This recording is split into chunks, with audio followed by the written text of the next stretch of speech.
Wednesday is a day. It's also a character on the Addams Family. But you okay? Oh, he's not. He'll be back. But we're not talking about the Addams Family. This is the loaded Wednesday lineup. And this is Sideline Sports, the Pundits Pundit. You're here live with Denzel Snipes, and off to on screen my right is the Motor City Mad Mouse Scott Morganroth, who's got a lot to be happy about because not only did this man turn 25 2 weeks ago, but his Lions had a winning season for the first time in how long? 2016? Well, it's been 2017, for God's sakes. Don't make it look like it's been 20 years. I mean, come on.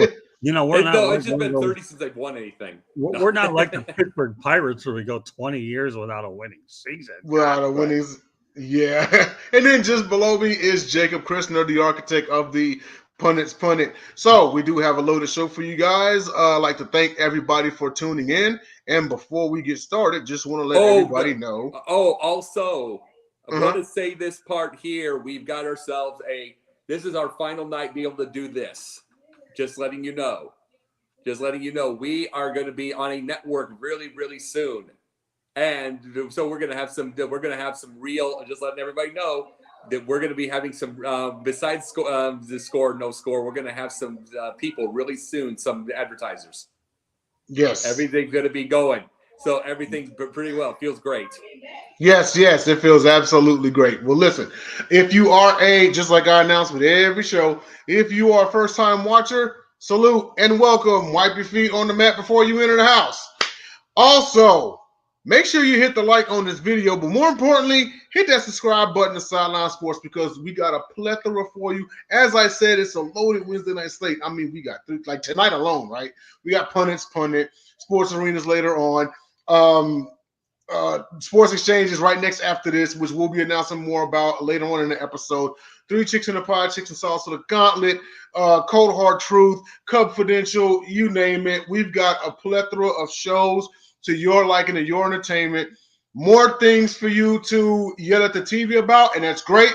We're happy to provide that for you. Or more things to where you can go and high-five somebody on the screen, although we're like not high-fiving you back. It'd be like hitting us in the forehead. But we don't feel it. But you get it. Listen, just tune in to Sideline Sports. We got a whole lot for you. And also, we are sponsored by the Score No Score app, as it so conveniently says on our bottom ticker. You can check it out on the Apple App Store and on the Google Play Store. So, in getting things started, let's go ahead and go with our first topic. And that is Tyrell Terry retires from the Dallas Mavericks over anxiety issues. Jacob, this was yours, right? Sure was. All right. I'll let you kick it off. Go ahead, man. Well, this was the big thing. He's 22 years old. And he's 22 years old, and he just decided he made a big message of saying he's gonna take advantage of this. He's gonna have he has anxiety problems based off of wherever it is, and he's gonna try to get it taken care of. And he's gonna retire from the league at that early age.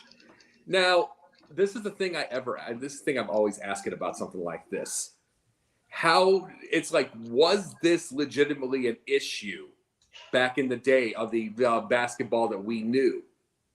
Or were they forced to ignore it? Like, got to remember, we talk about the injuries that these people played with. I mean, we've seen Tiny Archibald broke his jaw and he had to have almost a neck brace to keep playing.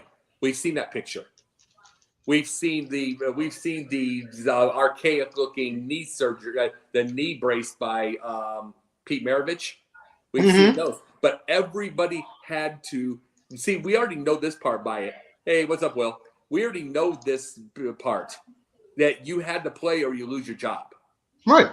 You had to play or you lose your job, and then there are people playing with like neck braces and jaw braces and all that kind of stuff. There. Now we're in a point of. Now they play with anxiety, and they will not play with anxiety. Remember Royce White. Royce White, it's like he had a couple of different anxiety issues. Then he finally let it go. He finally let the league go. This one's doing it even earlier than Royce White did. And I'm like, you got to wonder how many of the older people actually had anxiety, but they had to ignore it so they could keep playing.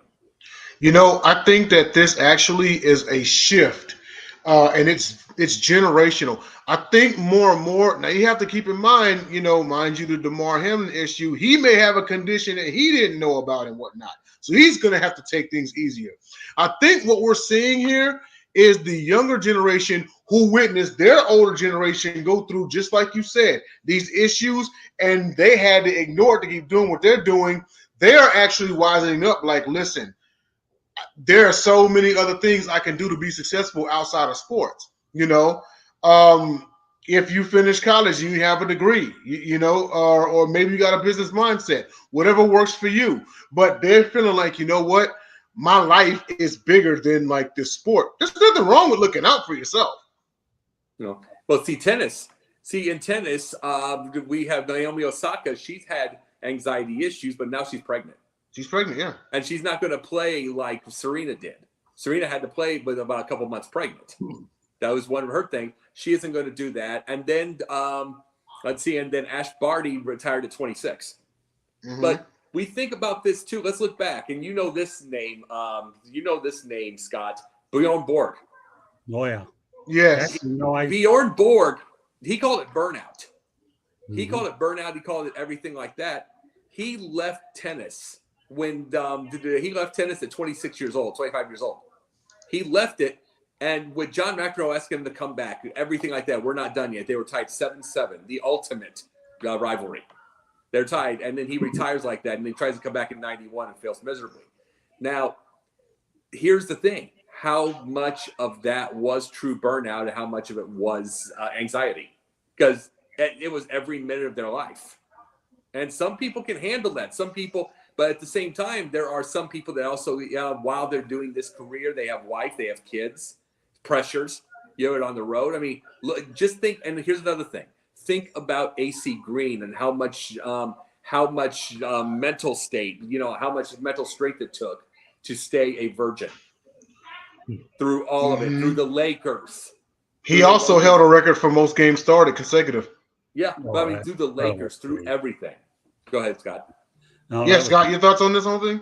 Yeah, well, number one, I applaud Tyrell Terry for making a bold move at such a young age. I mean, I think a lot of people underestimate the significance of anxiety issues. I don't care how old you are. Sometimes I even have them, but not to that level. I mean, stress in this day and age, to me, will do that to you. In terms of the young tennis player that is pregnant, well, I don't want to be satiristic about the whole thing, but if she's got anxiety issues now, wake up at 2, 3, 4 in the morning and start changing diapers, then we'll see what her anxiety issues are going to be. Not that I would know, because I'm not a father. All I have is a couple of cats, and I don't have diapers here. I have 2 beggars that like to go ahead and take their food. Just trying to add a little light to it, so I don't want to. Oh, yeah, absolutely. The task at hand. But no, right. Tyrell Terry, younger.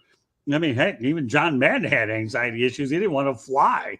I mean, I don't care how old you are. You don't want to fly. He had to buzz his way around there to do his job. So it depends on the levels of anxiety, the individual, the age, and how you deal with it. And the only thing I'll say about Tyrell Terry is I applaud the guy. I really, really do. He comes out with it. And if he's willing to give up a multi-million-dollar career because he's trying to address mental issues, how do you not admire this guy? Yeah. Tell me. Yeah. I mean, I don't know. I mean, think about it. You give it a, and this may not be related to the subject, but you know what? This thing here is as bold to me as when Pat Tillman decided to retire from the Cardinals and go be in the military because he made such a bold move at a younger age that nobody said, wow. Yeah. Now, I'm not trying to compare serving your country to anxiety issues, but some of these athletes make some incredibly bold moves, and they deserve medals in my mind and heart because they're willing to come forward and do what they feel is right, not only mentally, and they lead with their heart. So I'll say is I applaud Tyrell Terry, same way I did Pat Tillman and all these other. And believe it or not, I had the chance to meet Bjorn Borg many years ago in North Miami covering a tournament that Ilie Nastase had. And when I interviewed Jimmy Connors and George Eichhorn's book, obviously you guys have heard about it by now, or at least we have. Yeah. And I had a chance to meet Bjorn Borg, and Bjorn was a cool cat. He was really a super nice guy. One more, that time a lot of the tennis players were really snobby. They didn't care. But Bjorn Borg was the most even-keeled tennis players. He didn't really, frankly, care. But I mean, when you're under that much pressure, especially playing competitive sports on a major league level, yeah, I mean, we're probably missing on a lot of guys that have anxiety issues. Who was it? Wasn't Zach Greinke one who also had them and had retired for a while? Yeah, and Mm-hmm. And, yes, and then also, and let's not forget another recent example. Oh, excuse me. Shoot, actually, I go ahead, Jacob. And something, we think about those, and it's like people don't realize because they're fans. You've just seen how I absolutely obliterate the fans every day, whether it's Facebook, Twitter, or whatever. And Jay knows this, and it's like how I absolutely obliterate them. And the biggest reason is they don't have an understanding.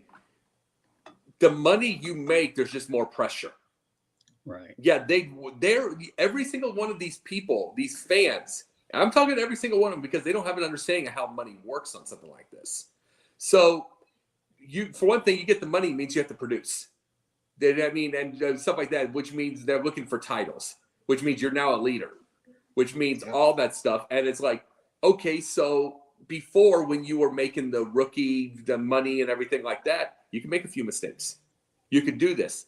Now you're not allowed one mistake, not one interception, not one missed shot, not anything. And then it's one thing, like, for instance, the one thing growing up, I was a Bird fan. As an older person, my respect for Birds, he ignored the fans. Yeah. He ignored the media. He even said, you can say what you want to because I'm not going to read it. I mean, he literally had the craziest, toughest constitution of anybody I've ever seen in my life. He just did not care. But there are people in this world that care about what people on, from far away think about them. Yeah. And it does affect anxiety. It does affect, it's like, is this all going to end? They go to get more money, they get more money, they get more houses, more everything. Guess what? They don't buy the cars outright, they lease them. Can I afford it now? It's like money doesn't keep coming in. Everything just adds up.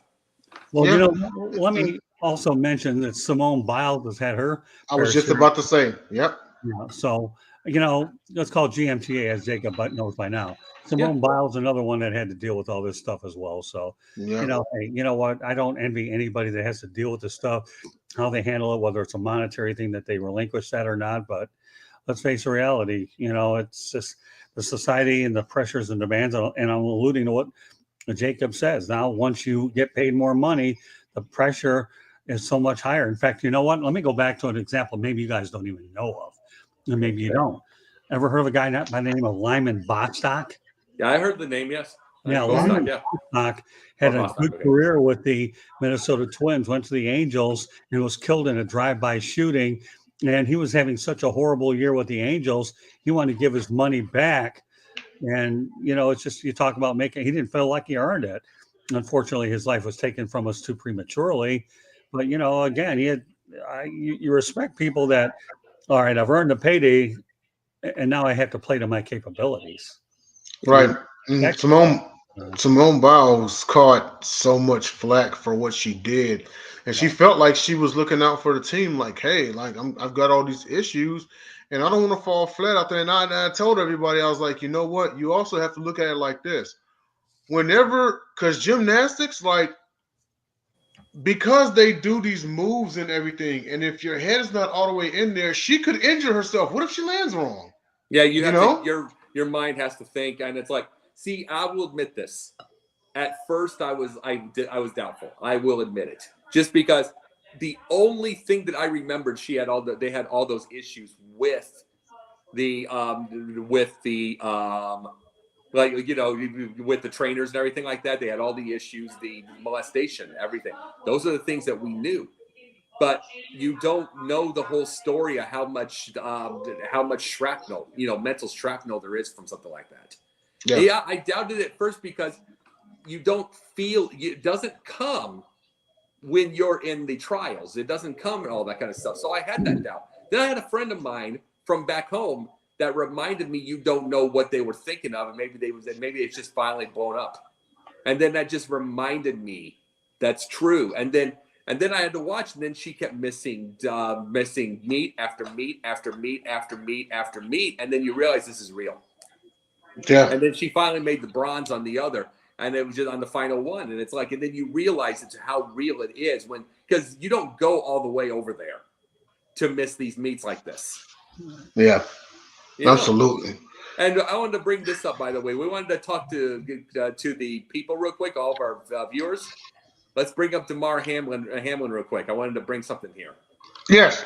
We'll go ahead and bring it up right now. So, quick topic. Damar Hamlin has been released from the Buffalo hospital. This is great news. He's making great progress, and they deemed him healthy enough to go home. So he's going to go home and catch up with family and quite possibly the team. Jacob, your thoughts on this? Well, I want to say this part right now. Here's the deal. Go to Scott really quickly, then go to me because I got a way of saying this, okay? Okay, go ahead, Scott. Well, I'll just say more power to her. More power to him. You know, I mean, let's face it. First of all, you have to commend the healthcare that was taken care of out in Cincinnati. That you're in a different city, and they did a heck of a job over at the University of Cincinnati Medical Center, I believe it was. Mm-hmm. And then all of a sudden, I guess if we've ever learned about the power of prayer, Damar Hamlin certainly is evident of that. And I don't want to sound like a broken record, but for whatever it's worth. If you want to take a negative and turn it into a positive, the Damar Hamlin has brought more attention to Chuck Hughes. Now, I know you weren't here last week, but I had a couple of shows where I really went off a little. Jacob was a part of at least one or both of those shows. And, if you look at Google and you look at everything out there, I had two, and I'm still going to write another one yet. I've been so busy with my traveling. I haven't even slept in my own bed the last 4 or 5 weekends, and it's not getting any easier in the next couple of weeks either with another trip to Jacksonville and Daytona. But I'm happy that Damar Hamlin got released and that he's in Buffalo now where he belongs. But if there's anything that's going to come out of it, at least hopefully the media will get it right that Chuck Hughes, there's more attention being brought on to the lack of medical help that he had back in 1971, Denzel, which I don't know if you knew this, but I was at the game where Chuck Hughes passed away on the field at the age of 8 years old. So that's crazy. Yeah, no, it was. And I was 8 and I had nightmares and I talked to people about it all the time. And Chuck was the only guy that's ever died on the playing field. I'm just so thankful that Damar Hamlin, was not number 2. And what people don't know is that the Hughes family reached out to Damar Hamlin and were praying big time for him. So you want to talk about a family's grief, trying to empower, a young man to get better. The Hughes family, the 2-year-old son, I don't know what his name is, Brandon, I think it was, and then his wife, Sharon, more power to him. Everybody stepped up, and I'm just happy for this development. Yes, absolutely. I'll say this real quick before I go to Jacob. Is already, that mindset of a football player, they're thinking of how can I get back on the field. The only thing that I would say to him is to think real deep about this, before you go and make your decision. You understand it's your career, but your life is much more important. I understand the mindset of a football player. I got to get back out there. And it's said, with going through concussions, knee injuries, you name it, you know what I mean? This is something that was, a lot more serious. So all I would ask of him is to really consider everything before making, that final call if he wants to get back on the field soon or not, or if at all. Well, let me point out to you that the Buffalo Bills are going to be paying his entire contract as well, and they're going to be paying the full value of it as well. So, which we'll be bringing that up in a little bit with a different part. Yes. Okay, but I just thought I'd mention it. Yeah, Denzel brought it up. It's time to put it in now. All right, go ahead. Go ahead, Jacob. Between Damar Hamlin and Peyton Hillis saved his children's life. Through probably about a couple days after. And he's in the ICU himself. And the real big kidney problems, everything. And it's like he almost drowned. And we don't know. Like, the thing is, it just shows everything with it. There are heroes out there every day. And I'm just going to say this. It's like let's hope it's 2 for 2. Right. Let's hope we got 2 for 2. And the prayers work for Peyton Hillis also. And I say we go to about a 5 or 10 seconds of silence for them, just to get to this right now. Then we go on to our next one. Yeah, absolutely.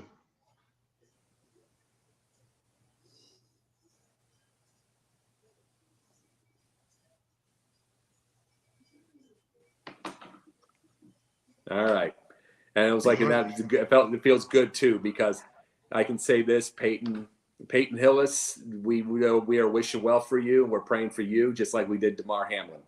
And it's like, I mean, maybe, I'm glad that you didn't have all the crazy news and everything like that, because by itself, it was like, that was the insane time. You can be with your family and be in peace. Right, absolutely.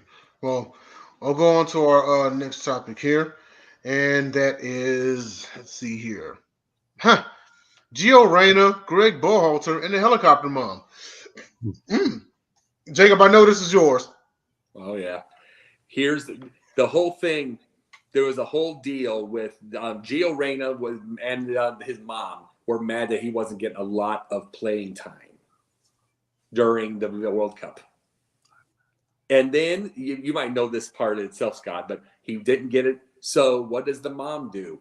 She reports that he had a domestic violence issue in 1991. Right. He reports that on him to get him in trouble, to get all this, just because he didn't get enough playing time. He didn't get, and this is what I have to ask on something like this. When you hear these, I'll absolutely admit this for any of this in the world. I needed my dad before. I needed him before in a bad situation at school from teachers that just didn't like me. And it was legit. I'm not going to bring up the story now. So when you have someone that has your back like that, that's wonderful. But he wouldn't have done that. He wouldn't have done that part just to be able to get you playing time. It would have to be serious to get something. At some point, how many moms are doing this? How many dads are doing this? And it's like, are you allowed to even coach? Coach them tough, coach them ready. Are you even allowed to, if the parents like this get involved like that? It's like you're saying I've got the best people out there. And you got to remember, they made the knockout round, so they were doing pretty good as a young team. Right. But are we allowed to get them if the moms are going to interfere like this? The dad's going to interfere like this. You hear this all the time with these little league teams. You look at the parents fighting each other on the field in front of kids. Wow. You look at all of these situations where they're trying to hurt their punching umpires. You're seeing all this. They think that they're going to bring their kid as a pro. And you're seeing all this. It's like, really, as a parent, how much are you failing when you're not letting coaches be adults and let them coach them up? I mean, it's like, but I myself could not be Bob Knight, but Bob Knight could not survive now because he'd have to deal with parental lawsuits like crazy. And it's like, and at some point, mind you, I think some things were out of the line with Bob Knight, but also Bob Knight would do things like tap you. I mean, this is up to like 15 years ago. He tapped a kid under the chin just to get his attention. And they went ape shit over it. They went ape over it. It's because he did this, like this, keep your head up. And then they go, he touched him again. It's like, at some point, you got to motivate. Yes. At some point, you got to have coaches that are tough. We're going to make these marshmallow soft kids if parents don't. It's one thing if a parent is taking the kid's side and having their back. I've had this before. But it's another when the kid whines and parent gets involved. Some point, parent has got to let back, talk to the thing, see if anything's going wrong, and just tell them, you just got to take it. And by doing that, they also inadvertently paint a target on their back. If this was football, right, and someone from the other team was going through that, and I'm a linebacker on defense, I'm hoping he gets the ball. Because he gets the ball. Because he's soft? Yeah. Well, here's the thing. It's about teaching a lesson in the grand scheme. At some point, you gotta cut the training wheels off and let that person go. Let them go. Let them go and play that sport. Because in truth, they're not always gonna be around anyway. And this is just the ugly side of sports. Yeah, especially with social media, you know how bad they're gonna drag them on social media. Then when he's out on the playing field, oh shoot, it's gonna be bad. It's gonna be horrible. Do you mean mommy? Do you mean mommy? Exactly. It's going to be brutal. You need and it's going to be ugly in the way we just said it. We can't say it because we're on a network. I'll put it to you like this. Remember all the stuff that Lonzo Ball was going through with his dad? Yes. Imagine if he was in the NFL. Mm-hmm. Gosh. Just like that. The first time he comes across the middle. Yeah. Oh, yeah.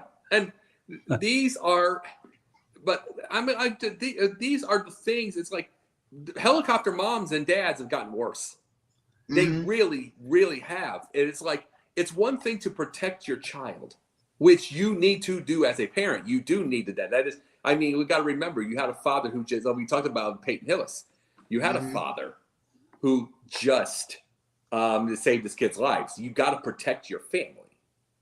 It's another when you got to know, you got to let them go.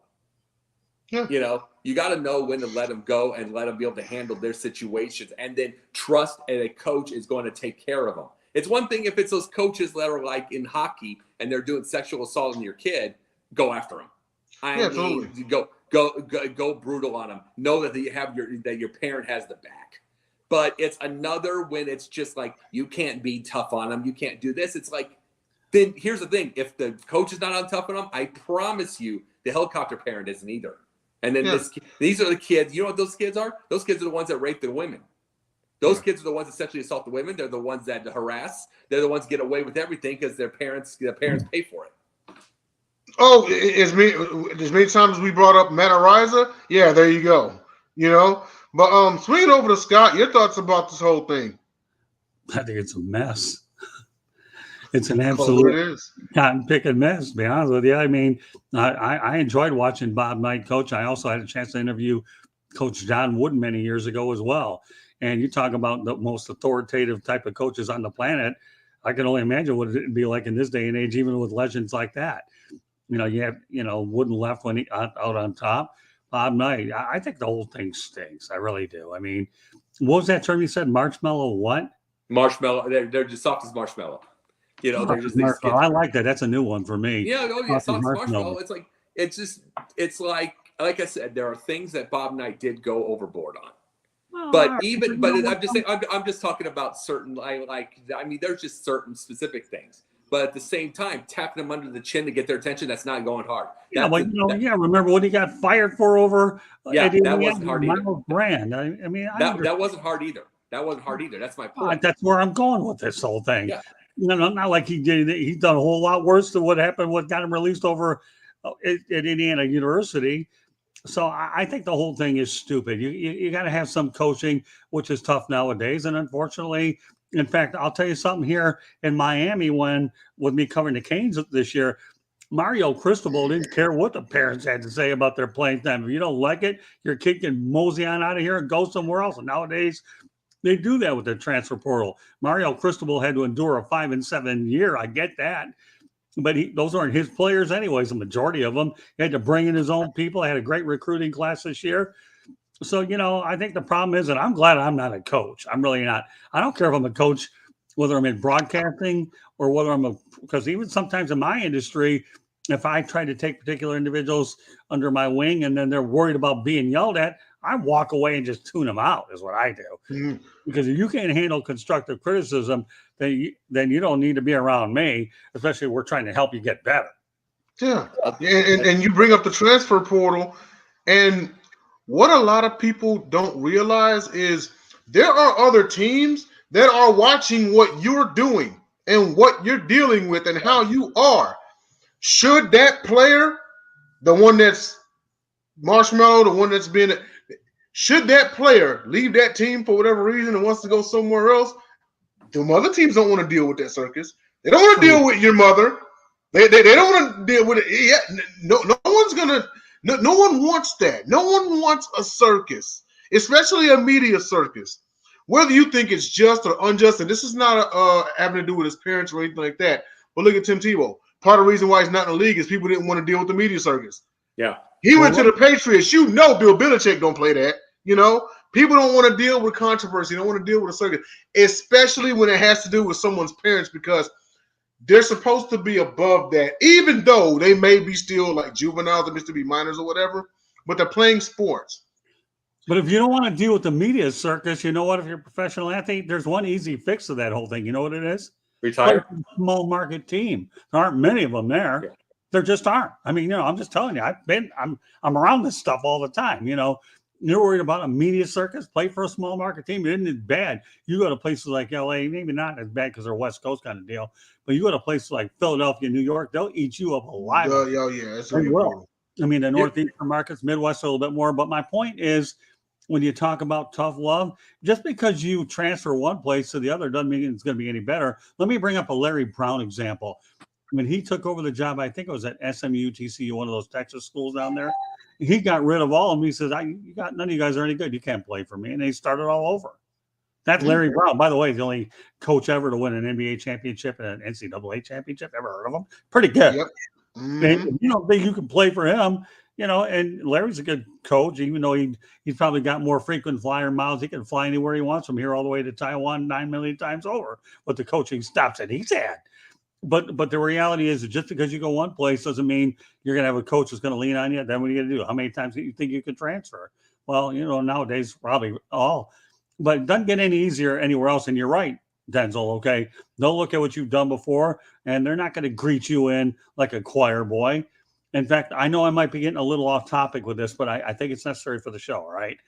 When I was covering the Bad Boys back in the late 80s and early 90s, Mark Aguirre got traded for Adrian Dantley, and Mark Aguirre happened to be Isaiah Thomas's friend. I'm going to tell you, Isaiah, Bill Lambier, Rick Mahorn brought Aguirre and said, whatever you did in Dallas isn't going to happen here, so you better get ready. This is how we do things here.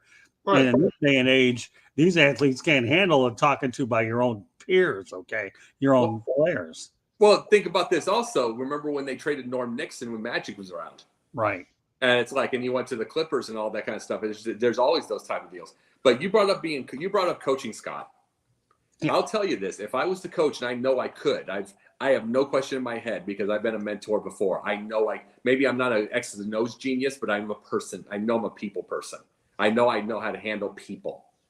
And if I was to start coaching, and I mean every second of this, I want the 0-27, 0-30 team. I want the 68, 70 losses in a row. I want those. I don't even want a solitary win, 2 wins. I don't want any of that stuff. And the reason is because I'm going to get a lot more of a chance to talk to the families one-on-one. I'm going to get a lot more chance to get to the kids, find out their strengths, weaknesses, put them things. I'm going to have a chance to let them lose out a little. Then we know where it's going. Then I know what to build. And then I can go into the next season. Okay, let's see. It might be 0 wins the first year. I might get 5 the next year. Then get the thing. I'm going to be given the chance where I'm not going to have as many. The minute I go to a 20-win school, take over a legend, I have no hope. No chance to get. I like building blocks. I love that's how I do things with mentoring, with coaching, with everything. I like building blocks. That's why I'd want that. I see where you're going with this because with. Oh, I'm sorry. Go ahead, Scott. Okay, you know what, Jacob? I'm the same exact way. I don't like anything that's good. I like to take a situation, build it from scratch, or turn it around. That's how I'm built too. You want to appreciate the fruits of your labor by starting. You know how bad it can get. It's going to get better. Then when it comes to fruition, you want the other guy to follow you, not follow the other guy. So I'm with you all the way, Jacob. Yeah. And and I'm with you too, gentlemen. Also because it's where you coming from, Jacob? Because whenever you take, well, first of all, a championship is a lot more appreciated and maybe even respected when you come from the mud and get it. You understand what I'm saying? Yeah. That's number one.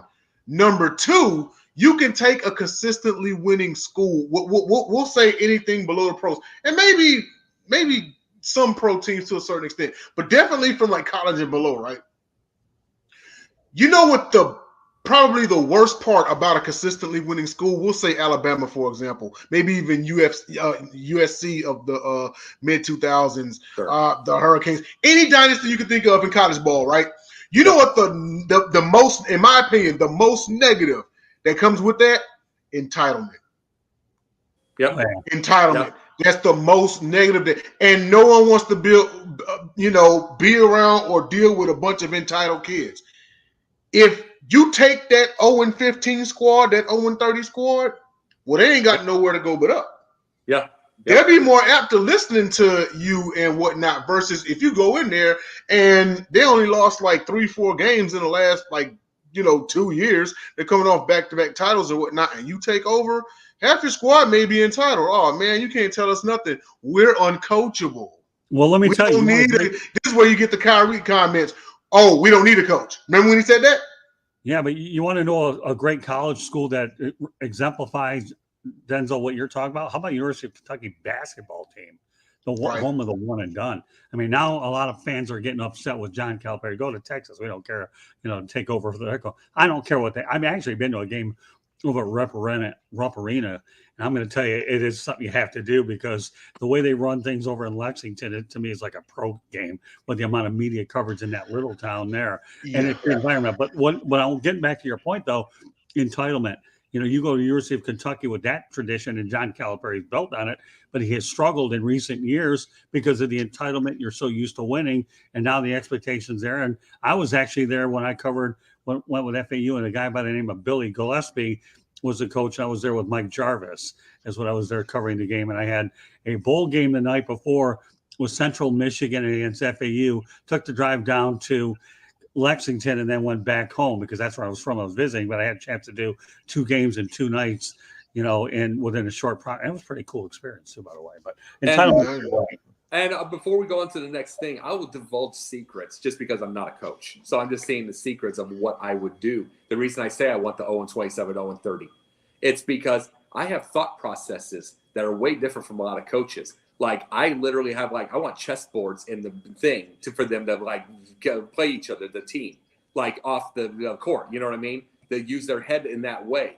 That's number one. Number two, I want them to debate each other on a variety of topics. I want them to start getting together. Number three, I want to teach them instead of me giving them every single play, I want to teach the leader to find out what he wants to do, whether it's be a quarterback or the point guard. I want him to see, what do you see out there? Okay, why that mistake? Not yell at him for the mistake, but why that mistake? And then I'll get mad if he doesn't tell me why, or if he just if he just or he didn't have a reason, then you just did it for no reason, then I'm going to get mad. But if you saw something, then we're going to improve it. See, that kind of stuff is slow building. You got to build a kid. There isn't a team out there that doesn't score a point. They lose 71-29. They still scored 14 baskets. Mm-hmm. On that average. So they can score. They're just not mentally to score. They're not physically strong enough. You can get that. They're not mentally strong enough to stick with them. So you got to build mental. Then you got to build physical. And those are the things I talk about. It's those are the things. That's why I want that, because I'm going to get time on a really losing school to build like that. Right. I'm not going to get that time at Alabama. Yeah, absolutely. Man, this is a great topic here, gentlemen. This probably deserves a part 2. Jacob, you knew that was loaded when you mentioned it in the chat in the first place. So yeah, of course, absolutely. Right, it could be a part 2 on. And real quick, as far as the whole entitlement thing, look at this past college football playoffs. Now, Alabama had 2 losses, right? Yeah. Now, everyone knows the reason why they didn't get in was because they had 2 losses. Everybody else below Ohio State had 2 losses, There's a reason why the last 2-loss national champion was 07 LSU, and not one team has been back since. And the only reason why they were there was because literally everyone else lost, But everyone was saying, well, Bama should be in. They would do this. They would do that. If. Okay, well, if was a split, we'd be all drunk, right? Let's stop talking about what if, and those are fun sometimes, and start talking about what is. And what is Alabama had 2 losses. But the reason why they were saying that was the entitlement. They deserve to be there because they're Alabama. Regardless of what they did on the field, that is entitlement talking. Don't let nobody be fooled behind that. The fans and them thought they should be in because of who they are. That is entitlement. I deserve this because I'm me. I deserve this because I am who I am. I'm me, regardless of what I did or didn't do. That's entitlement. But going on to the next topic here, real quick. Real curious to see where y'all coming from with this one. and that is social media's miserable marketing of women athletes. Jake, I know this is yours. I want to know what you saw, what you read that sparked this. Talk to me, man. What's going on? There is on social media, on Twitter, for instance, there is what they do. It's like they will show a WNBA player, and they will say, this is the MVP, scoring title, assist leader, and not say a word. Mm-hmm. And then guess what? But here's the deal. The minute you look at Serena's face, Serena. The minute you see Venus, Venus. And they say it over and over and over and over. And they have earned that. But there are so many. I think about that. And it's like, guess what? When Pat Summitt was alive, you heard her name ridiculously. She is, to this day, we still think of her as one of the greatest coaches. I think her as the all-timer. She's the greatest. Summitt. Yes, the greatest, yeah, because she built I brought this up before in one of our shows. She built a whole sport. But we've heard her name, Pat Summitt, Pat Summitt, Pat Summitt, Pat Summitt. Pat Summitt was mentioned in the men's realm, like as far as men's coaches. They put her in that stratosphere. Yeah. If that ain't the greatest, I don't know who is. But guess what? Yeah, we heard Lisa. There. Yeah, we heard Lisa Leslie when she was around on that. We heard Cheryl Miller. I don't hear that from a lot of women athletes, even with the amount of social media today, with the amount of quote unquote shaming that the media tries to do. I don't hear that many names out, of the female athletes now, especially when in a time when female athletes, I'll tell you the female athlete that I hear, the name that I hear right now, just like Hope Solo. Heard that name. I've heard that name. I've heard, you heard those things. Couple others. But I don't hear it as much. Normally it's put a face on social media, no name. You should already know. Here's the thing. LeBron. LeBron, back in the time Jordan. Aaron Judge even. They bring the names. These. Yeah. But because you want to know why? The casuals watch those. Hell, John Cena. They still say 40 years later, Hulk Hogan, if you think of a pro wrestler, 40 years later, he's been long gone. They still Hulk Hogan. 95%. Still Hulk, yeah. 94% for Ric Flair, like 90% for Cena. But I'm saying it's still to this day. Take one look at the face. Everybody knows. Mm-hmm. But you don't know. But the biggest thing about it is the fact, like you say these names, you get to these names, people know we say them over and over. But even with all this and the women's games getting bigger, we still don't hear them. We don't get the same stuff. LeBron. It's like they don't bring these things in the same boat as they do with the men. It's also, in my opinion, or from my observation, it may be just like you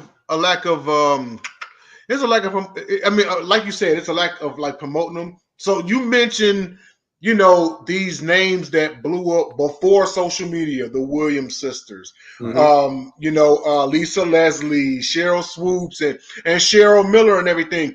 So you put their face anywhere, you know who they are. Now, let me ask you a question. Do you think the average person could pick Paige Beckers out of a crowd? No. Or even Dawn Staley? I love Paige Beckers, and you've seen me on social media. I bring her up crazy. Yes, Paige Buckets. That she's a star. Yes.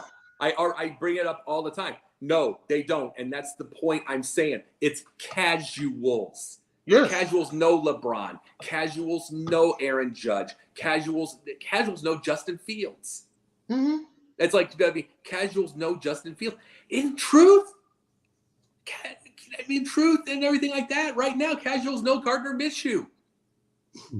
They do. It's like only because of the Minshew mania, the mustache. They put him in all these memes looking like Uncle Rico. Yes. It's like it wasn't because of his play on the field. Let's be honest. No, he's won like 1-7 in his last 8 or something, some crazy thing. But it's like there's marketing to it. To it, and it's like it's casuals. We market. I brought this up on the pundit point. It's all for the casuals. And then it's everything like that. And if you are putting a headshot of a woman, WNBA player, you better say their name, not just say the 3 things that they won that year. The casuals there's not a lot of casuals that watch WNBA. No. They don't. It's like, that's not an insult toward it. They just don't. Yeah. Not right now. And so you've got to promote it. You have to. You got to promote it. I'm really, real curious to hear what Scott got to say, because you've been in sports journalism decades before social media even blew up. So, yeah, this one's on you, man. I got to hear what you got to say about this. Well, number one, I don't know about Gardner Minshew. He's with the Jacksonville Jaguars, and I've seen him in a few press conferences. And I saw when he got drafted by the team. And, you know, he was a folk hero then when he was drafted, let alone we needed a quarterback anyway. So I know about the Minshew mania. When he was winning, everybody got excited. Then again, it didn't take much to get our crowd excited anyways with any kind of success there. Now, yeah, you're right. You know what? I have mixed emotions on this one. I really liked life better when there wasn't social media. I really did. It was simply go to work, do what you're expected to do, and let the station and the paper do what you have to do. But there is perception and there is reality, okay? You know, to me, I'll double up with you, Jacob. Pat Summitt, to me, deserves to be in the Mount Rushmore of anything associated with women. And, you know, if it weren't for her, women's basketball would not be worth anything compared to where it's at now. It'd be gone. Truthfully, it'd be gone. Well, I'm trying to be nice about it, okay? Yeah. I don't care about Gino Ormiama's records when only 7 teams were good and everybody was catching up. You know, sorry, Gino, I'm not drinking your Kool-Aid. Crystal Light works a whole lot better for me. The red flavor, okay? Which you can't see out of a white cup, by the way. But, to me, it's a shame that they don't have names attached to them. But really, when you think of women in social media, though, unless you really can identify like a Mary Lou Retton, who you can identify with a face. I mean, I was in 84 at the 84 Olympics with my cousin Terry, late cousin Terry, and we were over at Westwood Village just watching the gymnastics, and I went to a couple of events out there. It was unreal. But when you think of today's athlete, there aren't many you really can identify without face alone. Mary Lou Retton was one of those rare birds back in the 80s that you could do it. But who do you really have nowadays that you can identify face? Yeah, you need names, but let's face it, women's sports are being disrespected anyways, right? No matter what you do. So whether, I don't know, what they call it, Title IX, is that what they call it? Equal business and stuff. What makes anybody think it's going to change anyway, no matter how much we want to talk about it? I mean, I mean, hold on, let me finish, okay? Yeah, you're right. You wanted me to voice an opinion. I'm trying to do the best. Absolutely. Yeah, so, I'd like to say we can address it and fix it, but good luck, okay? I mean, we think about the debacle in Las Vegas with them playing in that bogus tournament out there, which they were under intolerable conditions. The saddest part about it is the female athlete does get disrespected. When you talk about the only sports where you identify before the WNBA, what did you mainly have? Soccer and tennis? I mean, the World Cup soccer, Julie Foudy, Mia Hamm, and all them, and then tennis. And back in the day when I covered it, these tennis, they were a bunch of snobs anyways. You didn't want to be talking to these ladies because they took their situation for granted. I would. Have you ever dealt with an arrogant Andrea Jaeger? Okay, to me, over at the Linda Carter Maybelline tennis tournament in Deerfield Beach, Florida, my backyard, making idiotic, spoiled brat comments, and a lot of these other people that, and I'm not trying to get off base, but it is harder to identify a face unless you have a couple sports. And social media is always going to be unfair anyways. We have to use it because it's what we have to do to exist. Doesn't mean you got to like it, but I see your point. But I can't really identify many faces at all. I'm bad with names when I see people that I know, unless I get for a period of time. How am I going to do anything with the face? I don't know. I mean, I would say in the 90s and even in the 80s, the women tennis players got a little bit more, the Steffi Graf, Martina Navratilova, like all in there, Billie Jean King, all in there, Chris Evert, the tennis player, not the quarterback.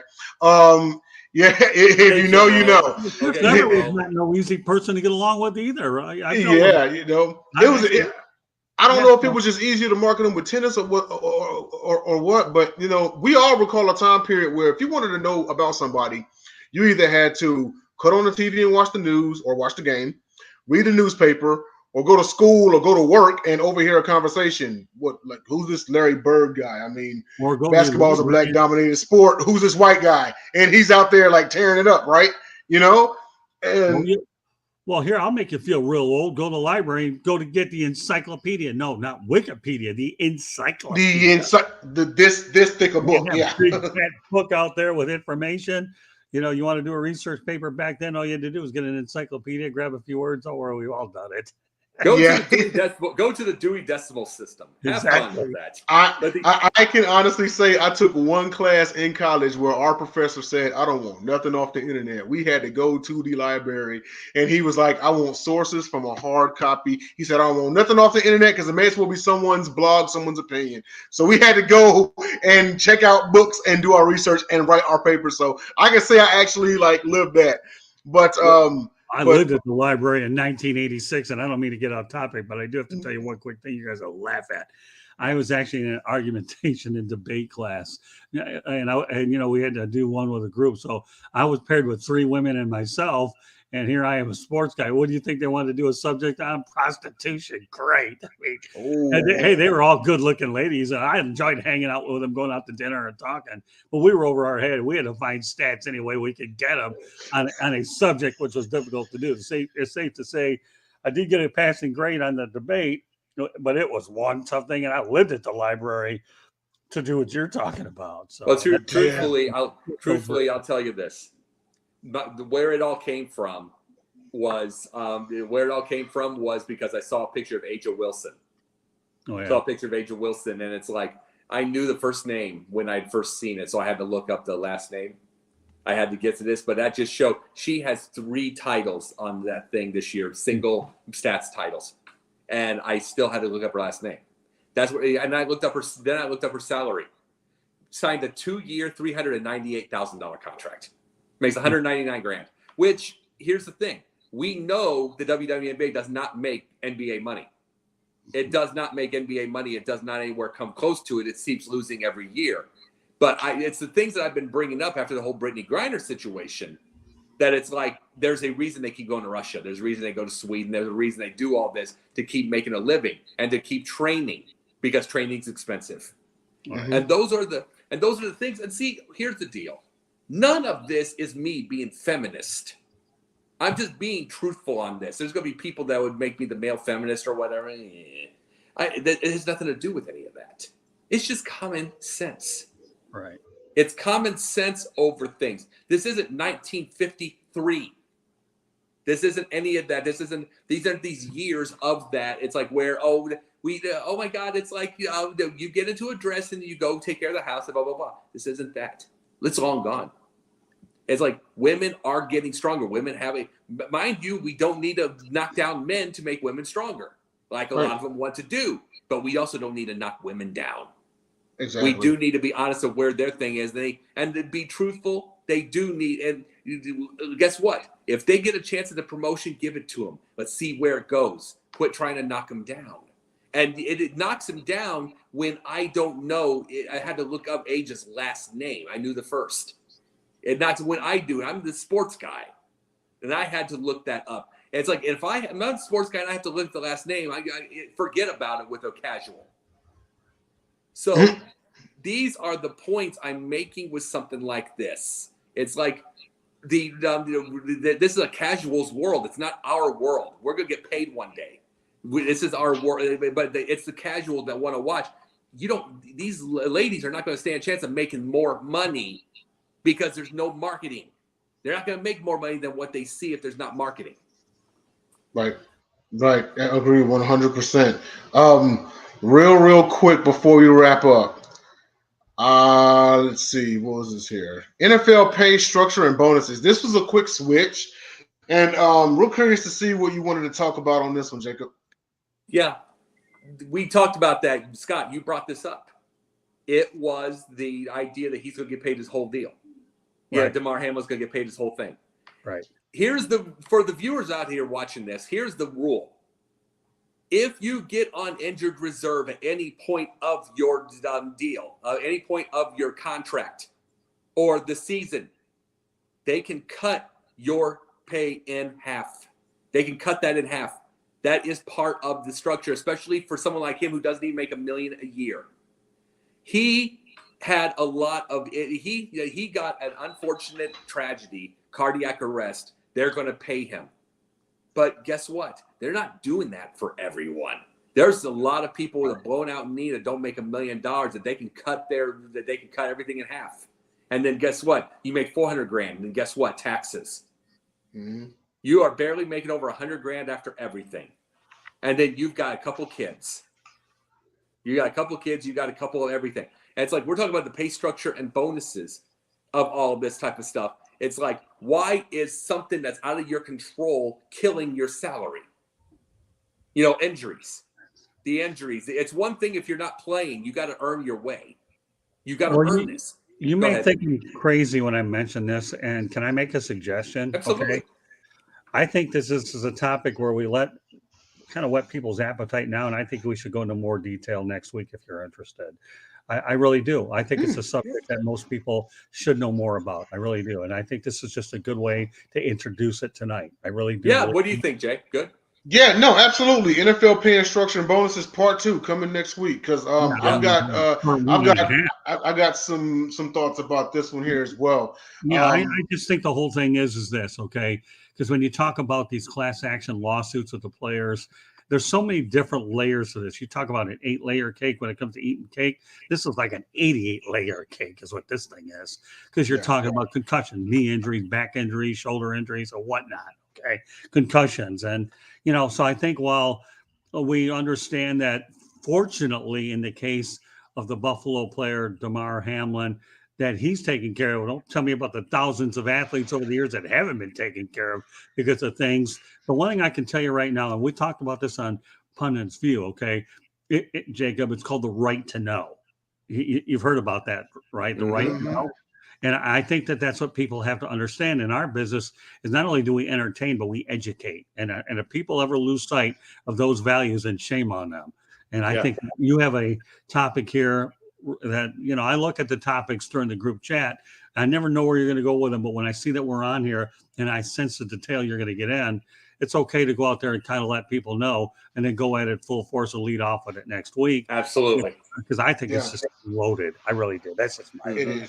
It is. And you know what? With that, we'll go ahead and cut it. So this will be topic next week. Absolutely. But just want to thank everybody for tuning in to Pundits Pundit. We got to get Scott over for the Sports Exchange. So boogie on over to South Florida Tribune on Facebook and Twitter and also YouTube.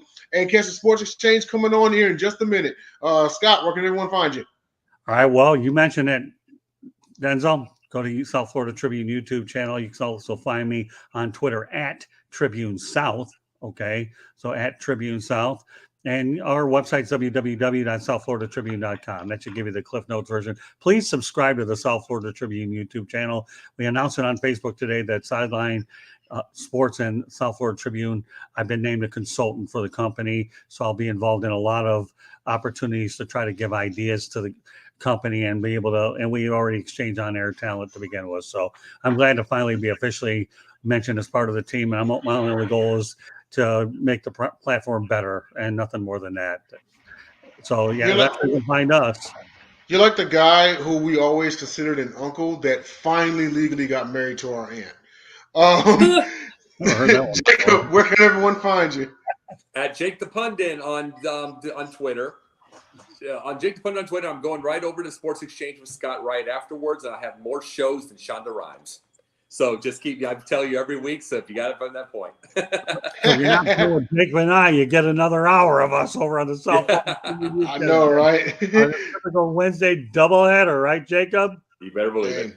which is coming on here in just a minute. Everybody boogie on over to South Florida Tribune and tune into the Sports Exchange. Also, right after that, come on back on over to Sideline Sports for the Sports Arena coming on right after that. So for the Motor City Madmouth and the Pundits Pundit himself, Jacob Christner, I am Denzel Snipes. We will see you in 7 days. Shout out to Jim. We love you. Come on back. Peace. Yep.